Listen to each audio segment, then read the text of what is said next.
नहमदुहु व नुसल्ली व नुसल्लिमु अला रसूलिल करीम। अम्मा बाद,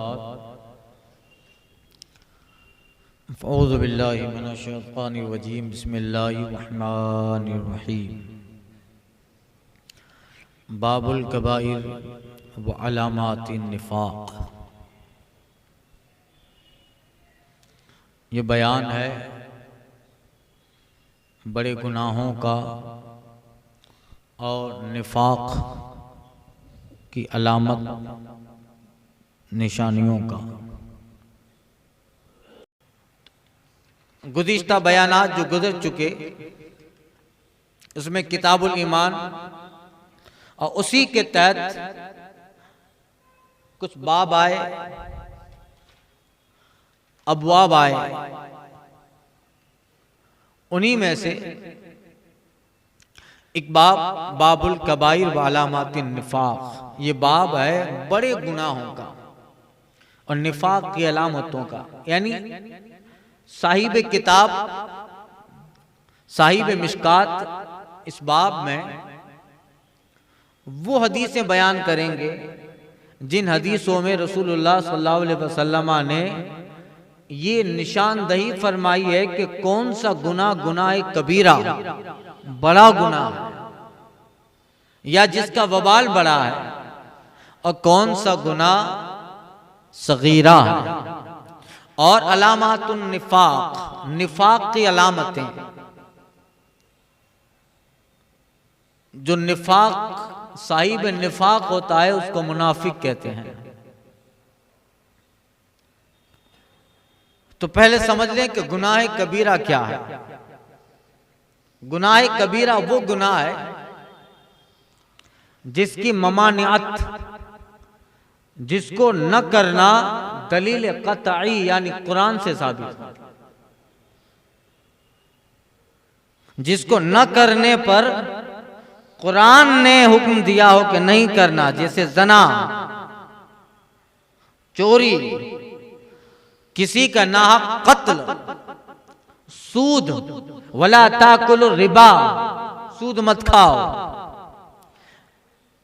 अहल्लल्लाहुल बैअ व हर्रमर रिबा, अल्लाह ने तिजारत को हलाल किया, सूद को हराम किया। वला तक़्तुलु नफ्सल्लती हर्रमल्लाहु इल्ला बिल हक़, नाहक किसी जान को कत्ल न करो। वला तज़नु, जना मत करो। वला तुसरिकु, और चोरी मत करो। वो गुनाह जिसके न करने पर दलील कतई हो, कुरान में जिसके न करने पर अल्लाह ने कहा हो, हुक्म दिया हो कि नहीं करना, वो गुनाह कबीरा है। या गुनाह कबीरा वो है कि जिस पर शरीयत ने सजा मुकर्रर की हो। आपने सुना तो होगा गुनाह सगीरा कबीरा। वो गुनाह कबीरा है जिसके करने पर शरीयत ने सजा दी हो। जैसे जना करने पर सजा, चोरी करने पर सजा है। नमाज छोड़ना भी गुनाह कबीरा है, इसलिए कि इसके छोड़ने पर भी सजा है।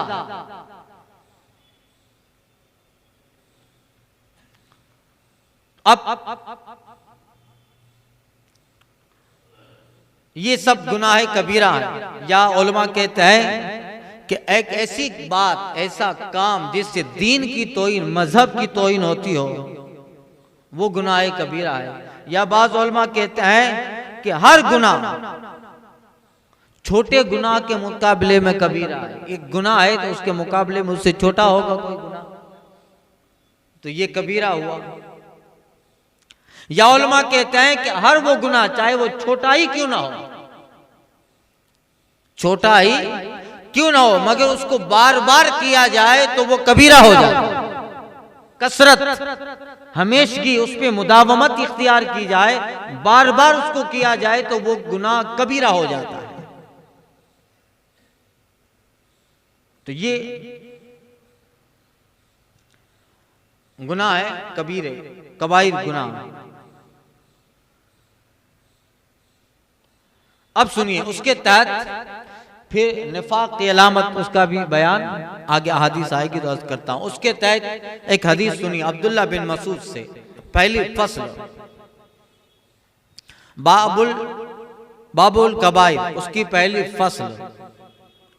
अन अब्दुल्ला इब्न मसूद रज़ियल्लाहु ताला अन्हु क़ाल रजूलुन या रसूल अल्लाह अय्यु ज़म अकबर इंदल्लाह क़ाल अन तदुल्लाह निदाअ व खलक़क सुम्मा अय क़ाल अन तक़्तुल वलदक ख़शियत अन यतअम मअक सुम्मा अय क़ाल अन तज़नी हलीलत जारिक फ़अंज़लल्लाहु तस्दीक़हा वल्लज़ी ला यदूना मअल्लाहि इलाहन आख़र वला यक़्तुलूना अन-नफ़्स अल्लती हर्रमल्लाहु इल्ला बिल-हक़्क़ वला यज़नून। अल-आया मुत्तफ़क़ अलैह।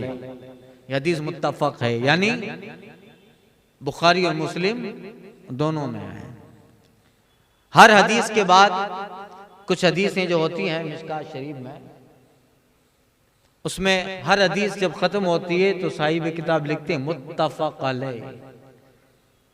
मुत्तफ़क़ का मतलब हदीस की दो बड़ी किताबें बुखारी और मुस्लिम। इमाम बुखारी मोहम्मद बिन इस्माइल बुखारी की लिखी बुखारी, अल्लामा मुस्लिम निशापुरी की लिखी हुई मुस्लिम शरीफ, ये साए सित्ता हदीस की जो मशहूर 6 किताबें हैं उनमें जो सबसे बड़ी किताबें हैं सहीहैन जिन्हें कहा जाता है, बुखारी है वो मुस्लिम है।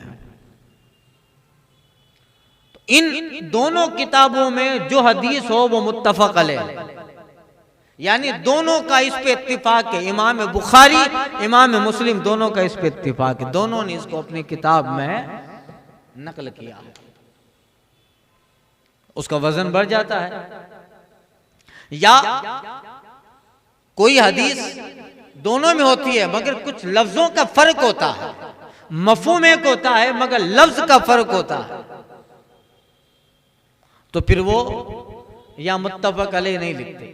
हाँ, सेम हदीस यही लफ्ज के साथ यही अल्फाज के साथ सेम हदीस दोनों में हो तो मुत्तफ़क़ अलैह। सुनो, अब्दुल्ला बिन मसूद रज़ियल्लाहु ताला अन्हु रिवायत करते हैं। अब्दुल्ला बिन मसूद, इनका नाम कुन्नियत अबू अब्दुर रहमान और उम्मे अब्द भी है, कबीले हुज़ैल से हैं, क़दीमुल इस्लाम पुराने मुसलमानों में, और जलील क़द्र सहाबी हैं। क़दीमुल इस्लाम यानी फारूक़ आज़म से पहले मुसलमान हुए। 40वें नंबर पे तो फारूक़ आज़म इस्लाम ले आए, उनसे पहले उन्हें कहा जाता है क़दीमुल इस्लाम, जो सबसे पहले ईमान ले आए। ऐलान नबूवत से पहले या ऐलान नबूवत के बाद जो पहले अव्वलीन मुसलमान हैं, अबू बकर सिद्दीक हैं, हजरत बिलाल हैं, अबू हुरैरा हैं, हजरत अब्दुल्ला बिन मसूद हैं, मौलाए कायनात हैं, फारूक़ आज़म हैं। ये सब वो मुक़द्दस जमात जो अव्वलुल मुस्लिमीन पहले ईमान ले आने वाले। अब्दुल्ला बिन मसूद की आपको बहुत सारी रिवायतें मिलेगी बुखारी मुस्लिम में, हदीस की किताब में। तो ये हजरत अब्दुल्ला बिन मसूद साहिब हिजरतैन हैं। मुसलमानों ने 2 हिजरत की थी। एक, जब मक्का शरीफ में हालात बिल्कुल ख़राब हो गए तो कुछ सहाबा जैसे उस्मान गनी वगैरह हबशा चले गए, एथोपिया गए, और कुछ सहाबा रसूल पाक के पीछे पीछे मदीना आ गए। तो ये साहिब हिजरतैन है, 2 हिजरत की, पहले हिजरत करके हबशा गए और फिर हिजरत करके मदीना। 2 हिजरत साहिब हिजरतैन, जैसे 2 हजरत उस्मान गनी हैं, हबशा गए। यानी जब हालात मक्का में मुसलमानों पे बहुत ज्यादा खराब थे तो साहबा जाने लगे। कुछ मदीना में हिजरत करके आए तो कुछ हबशा में गए, अफ्रीका में गए थे। इसके ताल्लुक से मैं अफ्रीका का जो बादशाह था अस्महा नज्जाशी, उसके ताल्लुक से मैं अर्ज कर चुका हूं। तो हजरत अब्दुल्ला बिन मसूद कदीमुल इस्लाम में साहिबुल हिजरतैन है, और बदर और तमाम गज़वात में रसूलुल्लाह सल्लल्लाहु अलैहि वसल्लम के साथ रहे। और इनकी सबसे बड़ी खुसूसियत क्या थी, वो हुजूर के नालेन बरदार थे, जहां जाते हुजूर की जूतियां उठा के चलते थे। नालेन बरदारे हुजूर और मिसवाक बरदार, और सरकार सल्लल्लाहु अलैहि वसल्लम की मिसवाक सफर में इनके पास रहती, हुजूर की नालेन और सरकार सल्लल्लाहु अलैहि वसल्लम के पानी का लोटा वुजू का इनके साथ रहता था। खादिम थे, खादिम खास थे, ये सब लेके चलते थे। और जब भी नमाज का वक्त होता अपने जेब से हुजूर को मिसवाक पेश कर देते, पानी का लोटा इन्हीं के पास रहता। हुजूर कहीं तशरीफ फरमा है किसी के मकान में, अब हुजूर बाहर निकल रहे हैं, फौरन बगल से निकाल के जूतियां दे देते, यहीं रखा करते थे। तो कितना बड़ा शर्फ है भाई। हम तो कहते हैं कि सर पे रखने को मिल जाएगा नाले पाके हुजूर, सर पे रखने को मिल जाए गर नाले पाके हुजूर, तो कहेंगे हाँ ताजवर हम भी हैं। तो ये तो वो हैं जिन्होंने मुद्दत मदीद तक हुजूर के इन तबरुकात को उठाया। तो हजरत अब्दुल्ला बिन मसूद फारूक आजम के ज़माने में कूफा के काजी बनाए गए थे। फारूक आजम ने उनको कूफा का काजी बनाकर भेजा, फिर मदीना आ गए और 7 साल उम्र पाई। हिजरी 32 में मदीना पाक में जन्नतुल बकी में दफन हो गए। एक जबरदस्त सहाबा में जो अफ़क़हुस सहाबा, सारे सहाबा फकीह हैं, मगर उन सब में जो ज्यादा आलम हो, अब्दुल्ला बिन अब्बास, उमर फारूक आजम, अब्दुल्ला बिन उमर, अबू हुरैरा, इनमें हजरत अब्दुल्ला बिन मसूद हैं फकीहुस सहाबा। सहाबा में सबसे ज्यादा फकीह अफ़क़ह जिनके नाम आते हैं उनमें हजरत अब्दुल्ला बिन मसूद हैं। तो ये अब सुनिए, वो रिवायत करते हैं, कहते हैं एक शख्स रसूल पाक की बारगाह में आया, कहा या रसूल अल-युज़्ज़म अकबर, हुजूर कौन सा गुनाह अकबर है, कौन सा गुनाह बहुत बड़ा है। आका फरमात अंतदुल्लाह निदाआ, अल्लाह का शरीक ठहराना, कि तू अल्लाह का शरीक थे, खुदा के साथ किसी और को माने। वह खालिक, जबकि उस रब ने तुझे पैदा किया तो रब के सिवा किसी को खालिक माने, रब के सिवा किसी को खालिक माने। सुम्मा आई, फिर अर्ज किया रसूल अल्लाह, इसके बाद का अंतक़तुल वलद खशियत अन यतअम्मा, अपनी औलाद को इस डर से कत्ल कर दे कि वो तेरे साथ खाए। अरब में लोग बच्चियों को कत्ल करते थे और कभी कभी लड़कों को भी कत्ल कर देते थे। बाप जब बिल्कुल गरीब होता था, कहा ये जब बड़ा होगा तो इसको खिलाएंगे क्या, हमारे खाने के लाले पड़े हैं, इसको कहां से खिलाएंगे। तो अन यक़्तुल, वो कत्ल कर देता मुफलिसी के डर से। ये कबीरा इसलिए है कि एक तो इसमें कत्ल है इसलिए कबीरा है, और एक ये कि अल्लाह की रज़ाक़ियत पे उसे इनकार हो गया है। अरे रब है जो तेरा राज़िक़ है, वो इसका भी राज़िक़ है। कुरान में फरमाया वला तक़्तुलू औलादकुम खशियत इमलाक, मुफलिसी के डर से अपने औलाद को कत्ल न करो। अल्लाह ताला तुम्हें भी रोजी देता है, रिस्क देता है, इन्हें भी देगा। इसमें कई गुनाह शामिल हैं औलाद के कत्ल में। एक तो ये कत्ल है, वो खुद कबीरा गुनाह है, एक जान का बगैर कसूर के कत्ल है। दूसरा ये अल्लाह की रज़ाक़ियत से इनकार है। अरे जो आज दे रहा है वो कल भी देगा, जो बाप को दे रहा है कल बेटे को भी देगा। एतमाद अल्लाह की रज़ाक़ियत पे होना चाहिए, और रब रज़्ज़ाक़ मुतलक है, उसका वादा है वमा मिन दाब्बतिन फिल अर्दि इल्ला अल्लाह रिज़्क़ुहा, जमीन पे कोई ऐसा रेंगने वाला नहीं है, इंसान हो, जानवर, चरिंद परिंद दरिंद वाशातुल अर्द हो, जो भी है अल्लाह ने सबकी रोजियां अपने जिम्मे करम पे ले ली है। देता सबको है, जितनी जरूरत है उतना तो देता ही है भाई, बल्कि अपने करम से ज्यादा देता है। तो औलाद का कत्ल कबीरा गुनाह। अन तक़्तुल वलदक, अपनी औलाद को कत्ल कर दे इस डर से कि तेरे साथ क्या खाएगा। काला, फिर वो अर्ज़ करते या रसूल अल्लाह अय्युन, फिर बताइए कौन सा गुनाह कबीरा है। अंतज़नी हलीलता जारिक, आका फरमाते हैं अपने पड़ोसी की बीवी के साथ जना करे, ये कत्ल ये जो है कबीरा गुनाह है। इसलिए कि एक पड़ोसी होता है, पड़ोसी का मतलब भी होता है कि उसे एतमाद हासिल, एक पड़ोसी को पड़ोसी का एतमाद होना चाहिए, इसीलिए उसको पड़ोसी कहा जाता है। पड़ोसी का मतलब यही होता है कि अगर तुम्हारा पड़ोसी गायब है तो उसे तुम्हारी जात पे मुकम्मल एतमाद होना चाहिए कि मैं नहीं हूं मगर मेरा भाई एक मेरा पड़ोसी है, वो वहां मौजूद है, मेरी गैर मौजूदगी में वो जरूर मेरे घर की हिफाजत करे। तो इस पर अपने पड़ोसी के एतमाद पर ठेस पहुंचाना, वो एतमाद करता है कि तू करीब में रहता है तो अगर मैं कहीं बाहर भी गया तो मेरा पड़ोसी है वो मेरे घर की हिफाजत करेगा, वो खुद तो ना आएगा, दूसरे को आने भी नहीं देगा, जो गलत निगाह से मेरे घर में दाखिल होगा। तो इस पर एतमाद पे ठेस पहुंचाना है। और खुद जना एक कबीरा गुनाह है। जना चाहे पड़ोसी की बीवी से हो या किसी से भी हो, वो खुद कबीरा गुनाह है, मगर इसमें डबल है गुनाह, इसलिए कि जना भी है और अपने पड़ोसी भाई के एतमाद को ठेस भी पहुंचाना। अय्युन, आका कहते हैं, वो अर्ज किया उसने तो आका ने कहा अन तज़नी हलीलत जारिक, पड़ोसी की बीवी के साथ जना करे।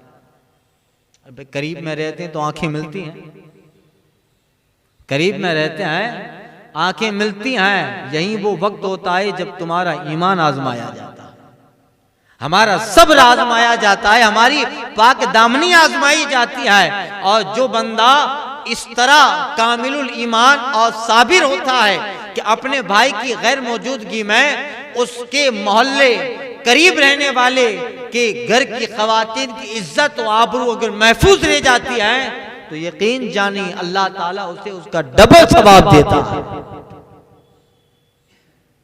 तो जना खुद वबाल है, मगर अन तज़नी हलीलत जारी, पड़ोसी की बीवी के साथ जना करे। अल्लाह इस वबा से बताए। मोबाइल का जमाना, इंटरनेट का जमाना है, रोजाना की वारदातें जो माशरे में आ रही है। शौहर जाता है काम करने के लिए, पीछे बीवी के हालात खबर नहीं रहते, कोई मोबाइल का दौर है, कांटेक्ट और राब्ता करना बहुत आसान हो गया। कई केस आते हैं हमारे पास भी, लोग लेके आते हैं, काम बाहर रहते हैं और मैंने पकड़ लिया मोबाइल में किसी से बात की है, किसी अजनबी से उसने चैटिंग की है और उससे कलाम गुफ्तगू की है, मोबाइल में देखा, तो तुम्हें पता नहीं चला कि मैं सुबह से बाहर निकल जाता हूँ, शाम को वापस आता हूँ, इस दरमियान घर में क्या होता है, कौन आता जाता है, उसका मुतलकन इल्म नहीं होता। हाँ, कभी ऐसे हालात हैं तो इस मोबाइल के जरिए चेक किया तो पता चल गया। यानी आज के दौर में यूं समझिए इस तरह के मामला से बचना बहुत मुश्किल हो, इसीलिए जो इनसे बच जाता है, हदीस पाक में आया है अच्छी बीवी की निशानी क्या है। आका जब हजरत उम्मे सलमा ने अर्ज किया था या रसूल अल्लाह, जब आई थी जिहाद उतरी थी, मर्द जिहाद करे औरत तो जिहाद करेगी नहीं, तो हजरत उम्मे सलमा कहती या रसूल अल्लाह सब अमल में हम मर्दों के बराबर, मर्द नमाज पढ़े औरत भी पढ़े, मर्द रोजा औरत रोजा रखे, मर्द ज़कात दे औरत ज़कात, हर अमल जो इस्लाम ने दिया है औरत भी करे, हम बराबर चल रहे थे। मगर एक अमल में, एक नेकी में मर्द आगे बढ़ गया, मर्द जिहाद करे, हम तो जिहाद करेंगे नहीं, लिहाजा हम तो महरूम रह गए इस इबादत से। वो औरतें भी ऐसी थी भाई, जो नेकी में पीछे रहती थी तो अफसोस होता था। आज अगर एक दिन इंटरनेट का रिचार्ज नहीं है तो रोने लगती हैं, तो अफसोस होता है। हाल है। खैर, तो आका ने फरमाया जो औरत मन सल्लत खम्स सलवातिन, जो औरत 5 वक्त नमाज की हिफाजत करे, सुमना रमजान, रमजान के रोजे रखे, अताअत बालहा, अपने शोहर की फर्माबरदारी करे, वह हफीजत फर्जहा, और अपने शोहर की अदम मौजूदगी में अपने जिस्म की हिफाजत करे, वहीं घर में अल्लाह उसे मकाम जिहाद दे दे। अल्लाह ताला उसे इस अमल की बुनियाद पे जिहाद का सवाब देगा। और आका आगे फरमाते हैं अंतखुला, कि वो जन्नत के 8 दरवाजे में से जिसमें से चाहे चली, अपने शौहर की हुकूक की हिफाजत करे, अपने जिस्म की हिफाजत करे, तो फिर ओ अल्लाह ताला की बारगाह से उसे जिहाद का सवाब मिलता है। जब ये बयान कर चुके आका अलैहिस्सलातु तस्लीम उस सहाबी, उस आने वाले की बात पर अल्लाह ने फिर उनकी अंज़लल्लाहु तस्दीक़हा, अल्लाह ने हुजूर की इस बात पे आयत कुरान उतार डाली, वल्लज़ीना ला यदूना मअल्लाहि इलाहन आखर वला यक़्तुलूना अन-नफ्स अल्लती हर्रमल्लाहु इल्ला बिल हक़ वला यज़नून, अल आया मुत्तफ़क़ अलैह। और वो जो अल्लाह के साथ किसी दूसरे को नहीं पुकारते और बेगुनाह किसी जान को नाहक कत्ल नहीं करते और जना नहीं करते, उन पे अल्लाह ताला ने उनके लिए मकाम और दर्जात की बशारत दी है। मुत्तफ़क़ अलैह, ये हदीस मुत्तफ़क़ है। इंशाअल्लाह ताला आगे इसी ताल्लुक से जो हदीस आइंदा के दर्स में अर्ज़ करूँगा। अल्फा